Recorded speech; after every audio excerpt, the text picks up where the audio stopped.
اعوذ باللہ من الشیطان الرجیم بسم اللہ الرحمن الرحیم۔ دوستو، آج کی ویڈیو صرف ایک واقعہ نہیں بلکہ ایک مستدرک الحاکم کی حدیث نمبر 7637 ہے، کیونکہ اکثر لوگ کمنٹ باکس میں لکھ کے پوچھتے ہیں کہ کوئی ریفرنس دیں اس واقعہ کا، تو لہٰذا اس کا ریفرنس ہے حدیث نمبر 7637۔ حضرت جابر بن عبداللہ رضی اللہ تعالیٰ عنہ فرماتے ہیں، نبی اکرم صلی اللہ علیہ وسلم میرے پاس تشریف لائے اور فرمایا، ابھی ابھی میرے پاس سے میرے دوست جبریل امین علیہ السلام تشریف لے کر گئے ہیں۔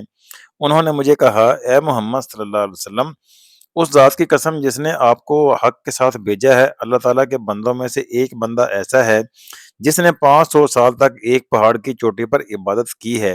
وہ پہاڑ 30 ذرا مربع ہے اور اس پہاڑ کو چاروں طرف سے 4000 فرسخ دریا نے اپنے گھیرے میں لیا ہوا ہے۔ اللہ تعالیٰ نے اپنے اس بندے کے لیے 1 انگلی کی مقدار مقام سے پانی کا سرچشمہ جاری فرمایا۔ تھوڑا تھوڑا پانی میٹھا رستا رہا، پھر وہ پہاڑ کی نچلی جانب سے صاف ستھرا ہو کر نکلتا۔ وہاں انار کا ایک درخت تھا، ہر رات اس کو ایک انار لگتا جس سے اس کو 1 دن کی غذا مل جاتی۔ جب شام ہوتی تو وہ وضو کرنے کے لیے نیچے اترتا اور اس انار کو کھا لیتا اور دوبارہ عبادت میں مصروف ہو جاتا۔ اس نے اللہ تعالیٰ سے دعا مانگی کہ یا اللہ، اس کو سجدے کی حالت میں موت عطا کرنا اور زمین یا کوئی بھی چیز اس کو نقصان نہ پہنچائے۔ اللہ تعالیٰ نے اس کے لیے ملک الموت کو بھیجا تو وہ آدمی اس وقت سجدے میں تھا۔ سجدے کے عالم میں اس کی روح کو قبض کر لیا گیا۔ حضرت جبرائیل علیہ السلام فرماتے ہیں، ہم آتے جاتے اس کو دیکھتے تھے، ہمیں یہ علم تھا کہ اس کو قیامت کے دن اٹھایا جائے گا اور اس کو اللہ تعالیٰ کی بارگاہ میں کھڑا کیا جائے گا۔ اللہ تعالیٰ اس بندے کے بارے میں فرمائے گا، میرے بندے کو میرے رحمت کی بنا پر جنت میں داخل کر دو۔ وہ بندہ کہے گا، اے میرے رب، میرے اعمال کی بنا پر مجھے جنت میں بھیجا جائے۔ اللہ تعالیٰ پھر فرمائے گا، میرے بندے کو میرے رحمت سے جنت میں بھیج دو۔ وہ کہے گا، رحمت نہیں بلکہ مجھے میرے اعمال صالحہ کی بنا پر جنت میں بھیجا جائے۔ اللہ تعالیٰ پھر فرمائے گا، میرے بندے کو میرے رحمت سے جنت میں بھیج دو۔ وہ کہے گا، اے میرے رب، میرے عمل کی بنا پر مجھے جنت میں بھیج دیں۔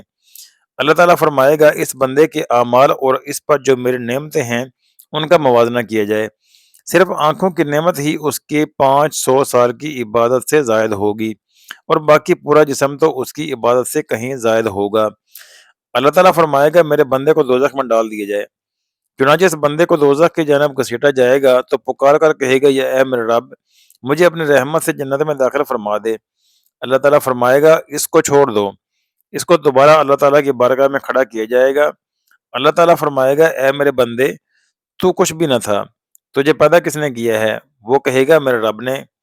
اللہ تعالیٰ فرمائے گا، وہ تیری طرف سے ہوا یا میری رحمت سے؟ وہ کہے گا، یا اللہ، محض تیرے رحمت سے۔ اللہ تعالیٰ فرمائے گا، 500 سال تجھے عبادت کی طاقت کس نے بخشی؟ وہ کہے گا، اے میرے پروردگار، تو نے۔ اللہ تعالیٰ فرمائے گا، تجھے پہاڑ کے درمیان غار کے اندر کس نے اتارا اور کھارے پانی میں سے تیرے لیے میٹھے پانی کا چشمہ کس نے نکالا اور ہر رات تیرے لیے انار کون مہیا کرتا تھا اور تو پورے سال میں 1 مرتبہ باہر نکلتا تھا اور تو نے مجھ سے دعا مانگی تھی کہ میں تجھے سجدے کی حالت میں موت دوں، یہ سب تیرے لیے کس نے کیا؟